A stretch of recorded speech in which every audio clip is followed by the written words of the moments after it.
10th trigonometry worksheet 1 है। Question 1 है if cos A equal to 4/5। तो जैसे कि एक ट्रायंगल बना लेते हैं। ट्रिग्नोमेट्री जो होती है वो राइट एंगल ट्रायंगल में लगती है। तो ये 90 डिग्री है A, और A एंगल के अकॉर्डिंग ये बात कर रहे हैं तो A यहाँ ले लेते हैं, ABC। तो A एंगल जैसे कि यहाँ पे cos A है, तो A एंगल के सामने वाले को हम परपेंडिकुलर मानते हैं, ऑपोजिट साइड को, और एडजेसेंट जो साइड होती है एक्सेप्ट हाइपोटेनस उसको बेस लेते हैं, और ये तो हाइपोटेनस है ही, ठीक है। तो cos A की वैल्यू हमें दी हुई है 4/5। तो cos का फॉर्मूला होता है बेस अपॉन हाइपोटेनस। तो ये बेस और हाइपोटेनस की रेशियो है। अब हमें जो है अगर हम परपेंडिकुलर निकाल लें तो 10A जो है वो हो जाएगा परपेंडिकुलर अपॉन बेस, ठीक है। तो ये जो है 4 और 5 जो है रेशियो है, तो हम इसको वैसे कैलकुलेशन के लिए तो 4 और 5 डायरेक्ट भी ले सकते हैं। अदरवाइज हमें जो है बेस को 4 इंटू कोई कांस्टेंट जैसे कि 4K ले लें, और हाइपोटेनस को 5K ऐसे लेना चाहिए अगर रिप्रेजेंट करें तो, ठीक है। अदरवाइज सॉल्व करते टाइम आप डायरेक्ट 4 और 5 भी ले सकते हैं MCQ केस में, नो प्रॉब्लम। तो अब हमें जो है बेस दिया हुआ है, हाइपोटेनस दिया हुआ है, परपेंडिकुलर निकालना है। तो परपेंडिकुलर का फॉर्मूला क्या होता है? हाइपोटेनस का स्क्वायर माइनस बेस का स्क्वायर उसका अंडर रूट। तो हाइपोटेनस है यहाँ पर 5K, उसका स्क्वायर कराएंगे 25K स्क्वायर, माइनस बेस है 4K, उसका स्क्वायर कराएंगे तो 16K स्क्वायर, उसका रूट आ जाएगा, ठीक है। और 25 में से 16 जाएंगे 9K स्क्वायर, उसका रूट 9 का रूट 3K स्क्वायर का रूट K। अब जो है अगर 10A निकालें तो 10A होता है परपेंडिकुलर बाय बेस। तो देखो परपेंडिकुलर अभी हमारा आया 3K, और बेस है 4K यहाँ पे हमने लिया हुआ है, तो K से K तो कट ही जाएगा क्योंकि ये तो रेशियो में हमने कांस्टेंट एज्यूम किया था। तो आंसर आपका 3/4 आ जाएगा। अगर आप K नहीं भी लेते हो, डायरेक्ट 4 और 5 ये लोगे तो परपेंडिकुलर आपका 3 आ जाएगा, और 10A हो जाएगा परपेंडिकुलर अपॉन बेस 3/4। तो इसमें से आपका बी ऑप्शन करेक्ट है, ठीक है। कॉस से दिया हुआ था, 10A फाइंड करना था। नाउ सेकंड क्वेश्चन भी ऑलमोस्ट इसी तरह का है, बस यहाँ पर कांस्टेंट वैल्यू थी और यहाँ पर लेकिन ए बी की फॉर्म में दिया। तो यहाँ हम विदाउट के ही निकालेंगे, ठीक है। तो यहाँ देखिए साइन थीटा जो है हमें दिया हुआ है A/B। तो साइन थीटा क्या होता है? Perpendicular upon hypotenuse. तो ये A हो गया हमारा परपेंडिकुलर और B हो गया हाइपोटेनस, ठीक है। तो परपेंडिकुलर मान लेते हैं, यहाँ पे A ही मान लेते हैं, हाइपोटेनस B मान लेते हैं, कैलकुलेशन ईजी रहेगी। तो अब हमें चाहिए बेस, क्योंकि हमें कोस थीटा चाहिए। कोस थीटा होता है बेस अपॉन हाइपोटेनस, ठीक है। तो वैसे तो देखिए साइन थीटा होता है आपको perpendicular upon hypotenuse, cos theta होता है बेस अपॉन हाइपोटेनस। तो अपॉन में हाइपोटेनस B ही होना चाहिए, तो वो सिर्फ C वाले पार्ट के और किसी के नहीं है, तो आपका C ऑप्शन डायरेक्टली करेक्ट हो गया, ठीक है। और वैसे निकालें अगर तो परपेंडिकुलर और हाइपोटेनस है आपके पास, बेस होगा हाइपोटेनस का स्क्वायर माइनस परपेंडिकुलर का स्क्वायर और उसका अंडर रूट। तो ये आ गया बेस। यहाँ पे थोड़ा B और B में कन्फ्यूजन ना हो इसलिए आप जो है पूरा ही लिख लो। ये बेस है, ये परपेंडिकुलर है, और ये हाइपोटेनस है। और जो हमने बेस निकाला है, बेस का फॉर्मूला होता है हाइपोटेनस का स्क्वायर माइनस परपेंडिकुलर का स्क्वायर उसका अंडर, ये हमने इसमें फॉर्मूला लगाया है, ठीक है। B square minus A square का अंडर रूट। तो बेस आ गया आपके पास, और परपेंडिकुलर और हाइपोटेनस तो है ही। हमें चाहिए कॉस थीटा। तो कॉस थीटा होता है बेस अपॉन हाइपोटेनस जो कि B है। तो ये आपका C ऑप्शन करेक्ट है।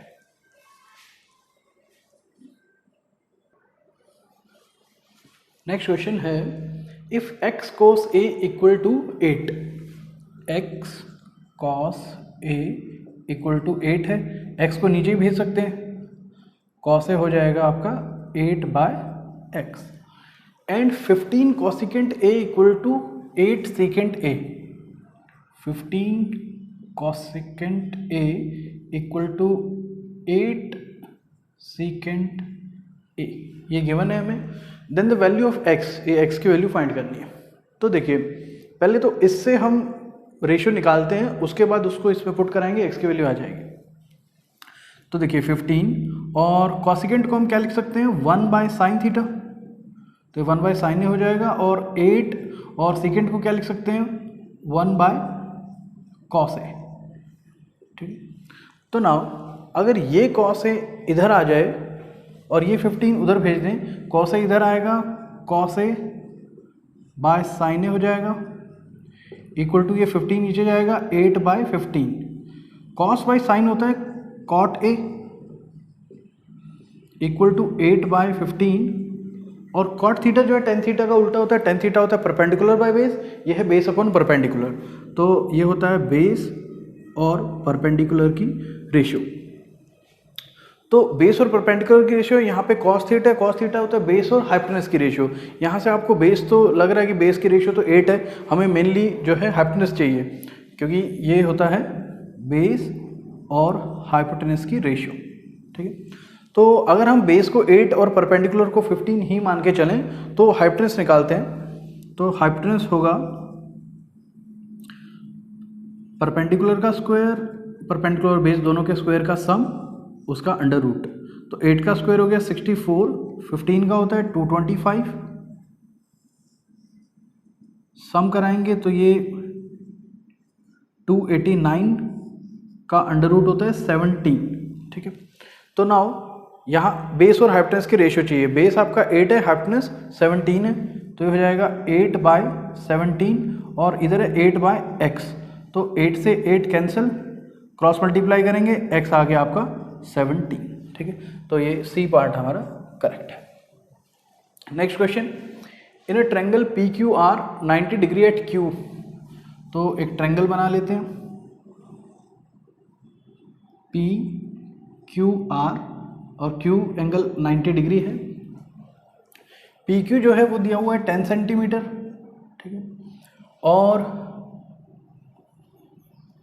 एक काम करते हैं, पी इधर ले लेते हैं, बात एक ही है, लेकिन आपको जो है थोड़ा एंगल ये लगेगा कि एंगल के सामने वाले परपेंडिकुलर, वरना हमें नीचे वाले को परपेंडिकुलर लेना पड़ेगा। पी क्यू आर, तो क्योंकि यहाँ पे सारी जो ट्रिग्नोमेट्रिक टर्म है 10p सीकेंट p है, तो वो p एंगल के अकॉर्डिंग है, तो p एंगल के अकॉर्डिंग ये सामने वाला आपका परपेंडिकुलर रहेगा और साथ वाला जो है वो बेस रहेगा। तो अब पी क्यू आपको दिया हुआ है 10, और पी आर दिया हुआ है 15। ठीक है, नाउ पी आर क्यू आपके पास नहीं है, और आपको 10p और सीकेंट p की वैल्यू चाहिए कि इसकी वैल्यू फाइंड करने के लिए आपको दिया क्वेश्चन में पी क्यू और पी आर दिए हुए और वैल्यू फाइंड करनी है इसकी। तो 10p होता है परपेंडिकुलर अपॉन बेस, तो परपेंडिकुलर नहीं है आपके पास, और सीकेंट होता है बेस हाइपोटेनस अपॉन बेस, तो वो तो है आपके पास वैल्यूज। तो ये वैल्यू निकालते हैं परपेंडिकुलर। तो आर क्यू होगा हाइपोटेनस का स्क्वायर माइनस बेस के स्क्वायर का अंडर रूट। 15 का स्क्वायर होता है 225, माइनस 10 का स्क्वायर होता है 100, माइनस करोगे आप तो ये आ जाएगा 125 का अंडर रूट। 125 का एग्जैक्ट रूट नहीं होता, क्योंकि ये 5 का क्यूब है, तो हम इसको ऐसा लिख सकते हैं 5 अंडर रूट 5, और आप अगर डायरेक्ट रूट 125 ही यूज़ करना चाहो तो भी कोई दिक्कत नहीं है, क्योंकि इन पे दोनों पे स्क्वायर है तो रूट हट जाएगा। ठीक है, तो डायरेक्ट रूट 125 यूज़ करते हैं। तो अब हमें वैल्यू निकालनी है 10 square p plus secant square p plus 1 equal to 10p होता है परपेंडिकुलर अपॉन बेस, तो परपेंडिकुलर है आपका, अभी ये निकाला आपने अंडर रूट 125, तो ये हो जाएगा अंडर रूट 125 बाय बेस है 10, इसका square plus secant p, secant होता है हाइपोटेनस अपॉन बेस, तो हाइपोटेनस है 15 अपॉन बेस है 10, उसका स्क्वायर, और 1 तो एज इट इज रहेगा। नाउ 125 के रूट का स्क्वायर करेंगे तो रूट से स्क्वायर कट जाएगा, खाली 125 आएगा, और 10 का स्क्वायर करेंगे तो वो 100 हो जाएगा, प्लस 15 का स्क्वायर होता है 225 अपॉन 10 का स्क्वायर 100, प्लस में 1, एलसीएम लेंगे तो नीचे तो 100 आ जाएगा, यहाँ सेम 125 प्लस 225 प्लस यहाँ पे 1 है, इसके नीचे कुछ नहीं है, 1 ही है, तो एलसीएम लेंगे तो ये 100 से मल्टीप्लाई हो जाएगा, यहाँ हो जाएगा 100। अब ऐड कर देते हैं, 225, 250, 350 और 450, 450 बाय 100, 10 कैंसिल। अब इसको 5 से काट देते हैं, 5 9 जा 45, 5 2 जा 10, तो आंसर आ रहा है आपका 9/2, ये आपका सी ऑप्शन करेक्ट है।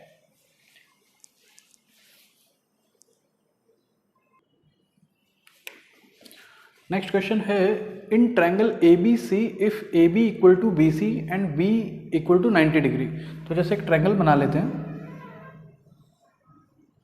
तो इसमें जो है ए बी सी ये मान लेते हैं, और जो एंगल बी है वो 90 डिग्री है। तो आपसे पूछा है साइन ए कितना होगा, ठीक है। तो ए एंगल के अकॉर्डिंग साइन ए निकालना है हमें। तो देखिए इसमें बोला है if A B equal to B C, तो ये दोनों साइड इक्वल हैं। तो देखो ये 90 डिग्री है, ये दोनों साइड इक्वल हैं, तो ये दोनों एंगल भी इक्वल होंगे। और अगर ये दोनों एंगल इक्वल होंगे, एक 90 का हो गया, बाकी 90 बचा, उसमें से ये दोनों डिस्ट्रीब्यूट होंगे तो 45 के होंगे। तो ये वाला एंगल भी आपका 45 डिग्री हो गया और ये वाला भी 45 डिग्री हो गया, ठीक है। एंगल सम प्रॉपर्टी से, क्योंकि दोनों साइड सेम है तो एंगल भी सेम होंगे। नाउ हमें चाहिए साइन ए, तो ए एंगल के सामने वाला होता है परपेंडिकुलर बी सी, ठीक है। सॉरी, यहाँ पे आपको जो है साइड्स वगैरह लेने की जरूरत नहीं है। अब तो आपका ए एंगल आ गया 45, तो डायरेक्ट इसमें पुट कराइए, ये आ गया साइन 45, और साइन 45 की वैल्यू होती है 1/√2। तो ए पार्ट आपका सही है, ठीक है।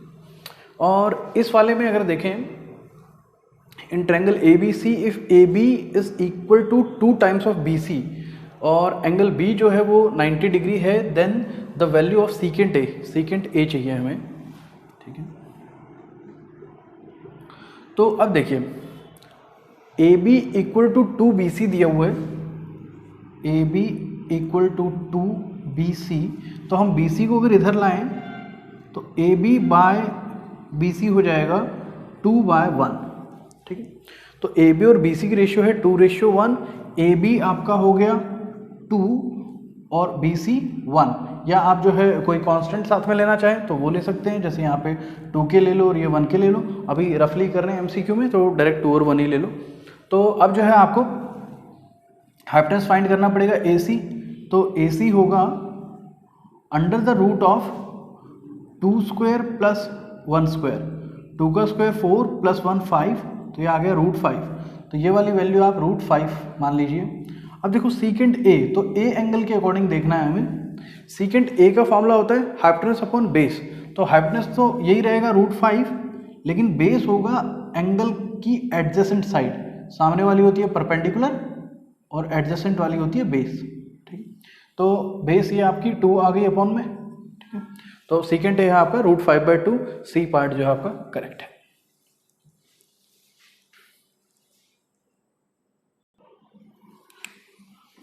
सेवेंथ क्वेश्चन है, the value of cos theta increases as theta increases. तो देखिए cos थीटा की अगर वैल्यू की बात करें, एट 0 डिग्री ये होती है 1, उसके बाद आगे हम जाएंगे 30 डिग्री पे ये √3/2, ठीक है।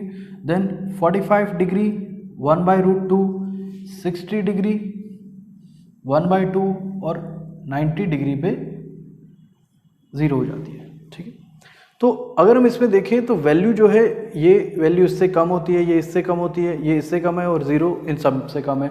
तो यहाँ पे तो 1 से जो है 0 वैल्यू जो है डिक्रीज होती जा रही है। तो जैसे जैसे 0 डिग्री से 90 डिग्री हम जाते हैं तो cos थीटा की वैल्यू इंक्रीज नहीं होती, डिक्रीज होती है, ठीक। तो ये आपका फॉल्स है। और जो साइन थीटा होता है वो बल्कि इसका उल्टा होता है, यहाँ पर 0 आएगा, 1/2, 1/√2, √3/2 और 1। तो साइन थीटा इंक्रीज होता है as theta increase, and cos theta decreases as theta increases. Now next 8th question में है, the value of 2 tan 30 by 1 - tan² 30 will be. इनमें से हमें बतानी है कौन सी इसकी वैल्यू। तो देखिए क्वेश्चन है 2 tan 30 अपॉन 1 - tan² 30, ये डिग्री है। तो देखिए 2 और tan 30 डिग्री की वैल्यू होती है 1/√3 अपॉन 1 माइनस, यहाँ tan² 30 है, तो tan 30 की वैल्यू होती है 1/√3, उसका स्क्वायर करा देंगे, 1/√3 का स्क्वायर, तो ये तो 2 इंटू 1/√3 2/√3 हो गया, और अपॉन में 1 माइनस 1 का स्क्वायर 1 रहेगा, √3 का स्क्वायर 3 हो गया। ठीक है, तो इनका एलसीएम ले लेते हैं। नीचे वालों का एलसीएम लोगे 3 1 जा 3 और यहाँ -1 अपॉन में ये 2/√3 आ रहा है। तो ना ये ऊपर आ गया 2/√3 और नीचे आ रहा है 3 - 1 2/3। तो ऐसे अगर अपॉन में कोई फ्रैक्शन हो तो ये जब ऊपर आती है तो उल्टा हो जाती है, तो 2/√3 ऐसे लिखेंगे, और ये मल्टीप्लाई में अगर इस टर्म को लिखेंगे हम तो ये उल्टी हो जाती है, 3/2 हो जाएगी। नाउ 2 से 2 कैंसिल, आ रहा है हमारा 3/√3। अब देखो जो 3 है, हम 3 को √3 इंटू √3 भी लिख सकते हैं, क्योंकि √3 का स्क्वायर 3 होता है, और नीचे ये एक √3 है, तो एक √3 कैंसिल हो जाएगा, बचा सिर्फ √3। और √3 आपको इनमें से बताना है किस पे वैल्यू होती है। तो देखिए 10 60 डिग्री होता है √3, तो ये हो गया 10 60 डिग्री √3 है। सी ऑप्शन आपका करेक्ट है।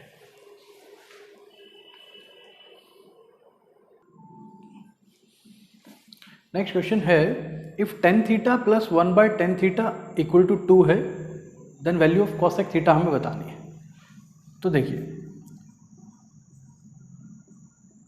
tan theta plus 1/tan theta equal to 2, इसका अगर हम एलसीएम लें तो हो जाएगा tan theta into tan theta tan square theta plus 1/tan theta equal to 2, और अब ये tan थीटा उधर जाएगा तो tan square theta plus 1 equal to 2 tan theta. ना ये tan थीटा इधर ले आते हैं तो ये हो जाएगा tan स्क्वायर थीटा, फिर ये 2 tan थीटा इधर आएगा, -2 tan theta plus 1 equal to 0। ठीक है, अब देखिए अगर यहाँ पर हम tan थीटा को x माने तो ये x square minus 2x plus 1 ये एक तरह से क्वाड्रेटिक इक्वेशन बन जाएगी। फिर हम क्वाड्रेटिक इक्वेशन को मिडिल टर्म स्प्लिटिंग वगैरह से सॉल्व करके निकाल सकते हैं tan थीटा की वैल्यू। या फिर यहाँ पर आप देखिए डायरेक्ट ये tan थीटा -1 के होल स्क्वायर का फॉर्मूला बन रहा है।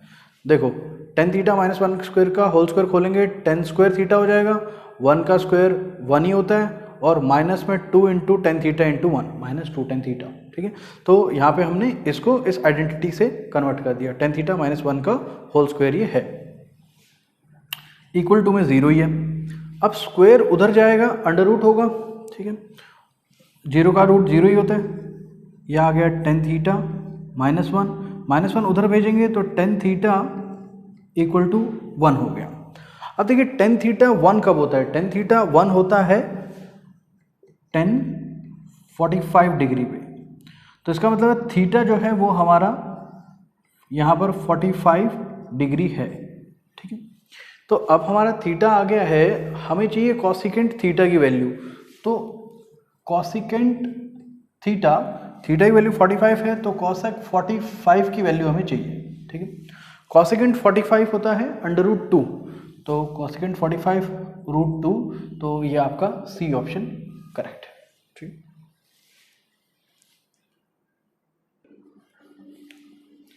नेक्स्ट क्वेश्चन है, if tan theta -4/tan theta equal to 3 then sine square theta बताना है।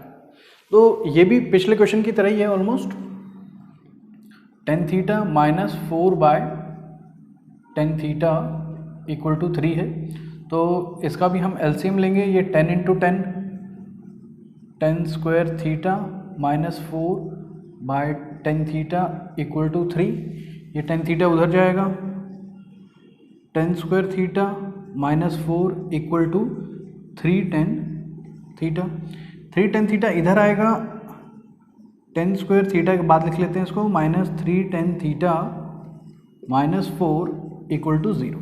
लेकिन पिछले वाले में बाई चांस हमारा ये कंप्लीटिंग द स्क्वायर मेथड से होल स्क्वायर बन गया था, tan थीटा -1 का होल स्क्वायर, लेकिन ये ऐसे किसी का होल स्क्वायर नहीं बन रहा है, तो यहाँ पर हम इसको लेट करके ही करेंगे। लेट tan थीटा को आप x मान लीजिए, तो tan थीटा को x लिखेंगे, ये हो जाएगा x² -3x -4 इक्वल टू 0। तो अब ये देखिए बिल्कुल क्वाड्रेटिक इक्वेशन है, मिड टर्म स्प्लिटिंग से हम इसको स्प्लिट कर सकते हैं। तो हमें मल्टीप्लाई में चाहिए -4 और सम चाहिए -3, ठीक है। तो -4 इंटू 1 ले लेते हैं, -4 इंटू 1 -4, -4 प्लस 1 -3। तो ये हो जाएगा एक्स स्क्वायर -4x और प्लस x में स्प्लिट कर देते हैं, इन दोनों का सम -3x ही होता है और मल्टीप्लाई -4 ही बनेगी। तो -4 इक्वल टू 0। ना फर्स्ट टू टर्म्स में से x कॉमन लेंगे, यह आएगा x -4 और प्लस इन दोनों में कुछ भी कॉमन नहीं है, 1 कॉमन ले लेते हैं x -4। ना दोनों टर्म्स में से x -4 कॉमन, इसमें बचेगा x यहाँ +1 इक्वल टू 0। ना एक बार x -4 को इक्वल टू 0 रखेंगे और एक बार x +1 को इक्वल टू 0 रखेंगे। तो 4 उधर भेजेंगे तो x की वैल्यू आएगी 4 और 1 उधर भेजेंगे तो x की वैल्यू आएगी -1। तो देखो अभी तक हमने अच्छा पहली चीज x हमने क्या माना था, tan थीटा। तो ये एक तरह से tan थीटा की वैल्यू आई है। tan थीटा आपका आ गया 4 और tan थीटा आपका आ गया -1। तो अभी हमने नेगेटिव वैल्यूज वाले तो किए नहीं है, वो आपके जो है 11th क्लास से स्टार्ट होंगे। तो ये वाला ऑप्शन तो जो है हम नेगलेक्ट करेंगे, इससे ही वैल्यू निकालेंगे, ठीक है। और वैसे आपने ये भी नहीं पढ़ा होगा कि tan थीटा जो है 4 किस वैल्यू पे होती है, ठीक है। जैसे पिछले वाले में तो tan थीटा की वैल्यू 1 आ गई थी, तो वो तो 45 डिग्री पे होती है, तो हमने डायरेक्ट इसमें 45 डिग्री डाला, आंसर आ गया।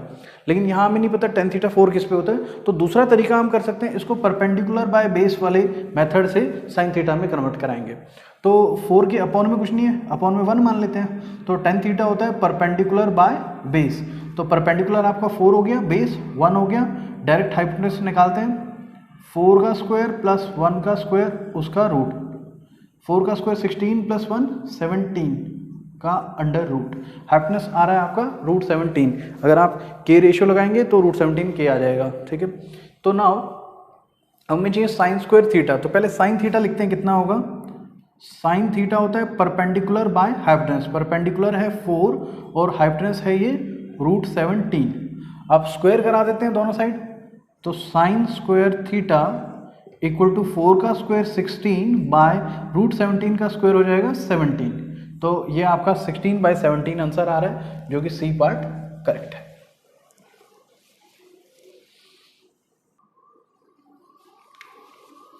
इलेवेंथ क्वेश्चन है, if sine alpha equal to 1/2 और कॉस बीटा इक्वल टू 1/2। यहाँ पे अल्फा और बीटा से कंफ्यूज नहीं होना, ये जस्ट सिंबल है। जैसे कि थीटा हम यूज़ करते हैं, वैसे यहाँ पे आपको अल्फा और beta as a symbol use करना है, ठीक है। तो साइन अल्फा आपको दिया हुआ है 1/2। तो 1/2 साइन जो है किस वैल्यू पे होता है, 1/2 होता है साइन 30 डिग्री पे, ठीक है। तो हम लिख सकते हैं 1/2 की जगह पे साइन 30 डिग्री। तो अब देखिए, अगर साइन अल्फा साइन 30 डिग्री के इक्वल है, फंक्शन आपका सेम है, तो जो एंगल है वो भी सेम होगा। तो अल्फा की वैल्यू आ गई आपकी 30 डिग्री, अल्फा है आपका 30 degree. Similarly cos beta, cos beta आपको दिया हुआ है 1/2 और कॉस जो है 1/2 कब होता है, कॉस होता है 60 डिग्री पे 1/2 होता है। तो cos 60 degree is equal to 1/2। Now यहाँ पे कॉस बीटा कॉस 60 के इक्वल आ रहा है, यहाँ भी फंक्शन सेम है तो इनके भी एंगल सेम होंगे। तो हम कह सकते हैं therefore beta equal to 60 degree. और आपको ये कॉस काटना नहीं है, ठीक है, सिर्फ कंपेयर करना है कि फंक्शन सेम है तो उनके एंगल भी सेम होंगे। तो बीटा हो गया 60 डिग्री। नाउ इन्होंने पूछा है then the value of alpha plus beta is. तो अल्फा प्लस बीटा की वैल्यू पूछी है, अल्फा है आपका 30, बीटा है 60, ऐड करेंगे आंसर आ जाएगा 90 डिग्री। तो ये आपका बी ऑप्शन करेक्ट है, ठीक है। Now last question 12th, if sine theta minus cos theta जो है इक्वल टू 0 है, then the value of sine 4 theta plus cos 4 theta will be. तो यहाँ पर आपको जो है इसका whole square, sine square theta का स्क्वायर करके, कॉस स्क्वायर थीटा का स्क्वायर करके, और फिर जो है A square plus B square का फॉर्मूला वगैरह लगा के सॉल्व करने की जरूरत नहीं है, उसमें सॉल्व नहीं होगा, ये थोड़ा सा कॉम्प्लिकेटेड है। तो आप इसको डायरेक्ट सॉल्व कीजिए। Sine theta minus cos theta equal to 0 है, तो ये उधर जाएगा, तो साइन थीटा इक्वल टू हो जाएगा कॉस थीटा। और आप देखिए साइन थीटा कॉस थीटा के इक्वल किस एंगल पे होता है? साइन थीटा और कॉस थीटा 45 डिग्री पे सेम होते हैं 1/√2। तो हम कह सकते हैं कि sine theta cos theta equal होते हैं at theta equal to 45 degree. ठीक है, अदरवाइज आप इसको ऐसे भी कर सकते थे, आप ये कॉस इसके डिवाइड में ले आते, यहाँ हो जाता sine theta by cos theta equal to में कुछ नहीं बचता, 1 बचता। साइन बाय कॉस होता है tan theta equal to 1। Tan theta की वैल्यू 1 कब होती है? 10 45 डिग्री पे। तो उससे हम 10 और 10 फंक्शन सेम है तो एंगल बोल देते सेम होंगे 45 डिग्री। और या आप डायरेक्ट कर सकते हो कि साइन और कॉस जो है इक्वल होते हैं at theta equal to 45 degree. ठीक है, तो अभी फिलहाल आपका थीटा 45 डिग्री आ गया और आपको वैल्यू कही है इन दोनों के निकालने की, sine 4 theta plus cos 4 theta की।